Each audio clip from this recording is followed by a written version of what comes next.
Good afternoon, everybody. It's another episode of Intellectually Honest, unedited, uncut. We're going to get right into it. Man, so this is it. Lonzo Ball versus the Pelicans, home opener, Chicago Bulls home opener. Man, this is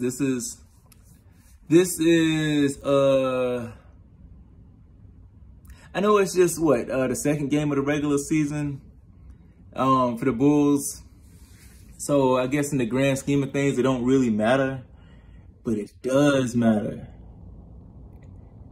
If you ask Lonzo, he'll probably say, it's just another game. It's just, it's another game on the schedule. We approach like any other game. But as basketball fans, as human beings, we know that some things, some matchups just mean a little bit more. This is one of them matchups.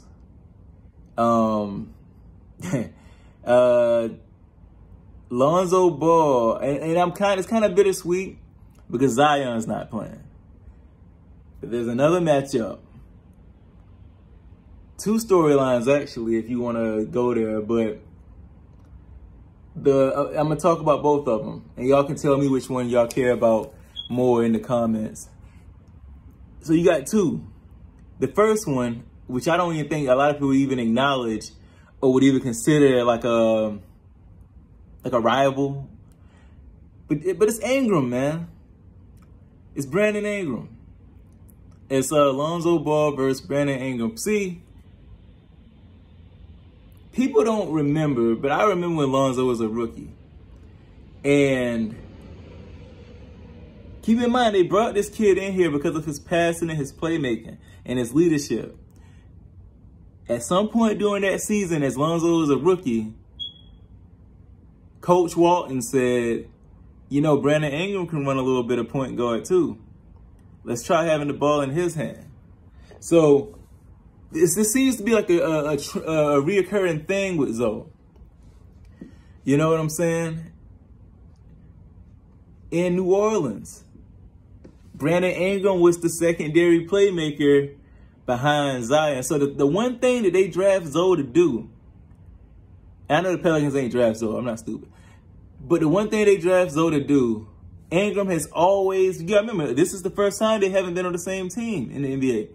Ingram has always been one of the ones that made it possible for the coach to go, all right, let's take the ball out of Lonzo's hand. And now, without Zion playing, who do you think is going to be the primary playmaker on the Pelicans? Exactly. So Lonzo Ball, finally, now that he's the primary facilitator on his team, it's kind of like a point guard matchup, like a facilitator matchup between him and Ingram. To see, are you a better facilitator than Lonzo really? You know what I'm saying? And like I said, a lot of people probably won't even acknowledge that as a thing, but I said it on a few videos back. Like I always say, research the log. Research the log. I said it. Ingram and Zoe need to split up because they're just not good together. They're just not. And so tonight is just as much about that as it is about this other matchup, this other issue that needs to be addressed. Now, last season, Lonzo Ball got injured really early in the season, and there's a man by the name of Nickeil Alexander-Walker, Naw for short, that came in, lit it up for one game, and everybody was acting like he could just throw Lonzo away now. I think Naw made it possible or feasible for the Pelicans to see Zoe as expendable. Kyra Lewis kind of aided in that, but I don't think Kyra Lewis is as good as Naw is at anything. So I think Kyra Lewis is just gonna play himself into a support role in the NBA. He's just gonna be like a career backup type point guard. I think. I don't see it with him. So yeah, so you got Lonzo versus Nah. Now we saw in the preseason, Brandon Ingram didn't play. Lonzo destroyed Nah. Comparison wise, it wasn't even really that close. Wasn't really nothing to talk about. Nah was trash. Lonzo was that dude. But man, so I know the NBA loves narratives, like I said before. And I think those are the main two. The real narrative would have been if Zion was playing, like you would have got the real like revenge game, Pelicans versus, and if Stan Van Gundy was still the coach. You know what I'm saying? Oh, it could have been so much, but because Zion isn't playing, Stan Van Gundy got fired.